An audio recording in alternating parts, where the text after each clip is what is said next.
अस्सलाम वालेकुम, क्या हाल है? तबीयत सी ठीक है। मैं हाँ मोहम्मद अरशद, तुसीं वेंदे पे मेरा यूट्यूब चैनल joiyamunda।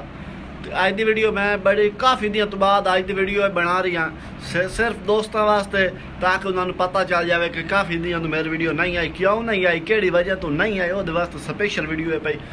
तो कोई दे साढ़े को मौसम एक तो बहुत ही ज़्यादा खराब है, तो साढ़े टाइम नहीं निकल रही है वीडियो वास्ते। तो मैं आख्या दोस्तों दस दे भी है कि साड़ी की मसरूफियात जिन पर साड़ी वीडियो नहीं आ रही। इंशाअल्लाह सब बहुत जल्द रेगुलर वीडियो तो वास्ते लाए थे आने वाले हैं। तो इतने तो साड़ी इंतज़ार करनी है। तो तुम इंशाअल्लाह मोर सारे दोस्तों व्यूअर सारे बिरा वास्ते बड़ी VIP तो मज़ा आई है वीडियो हमसे तो वास्ते स्पेशल।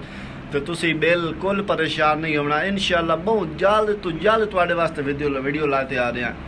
तो उम्मीद करना तो सारे ठीक ठाक हो सो। तो ऐसे भी अल्हम्दुलिल्लाह ठीक है, लेकिन थोड़ी बहुत मसरूफियात टल जासन। तो इंशाअल्लाह असीं मोड़ अपना जो काम है यूट्यूब का स्टार्ट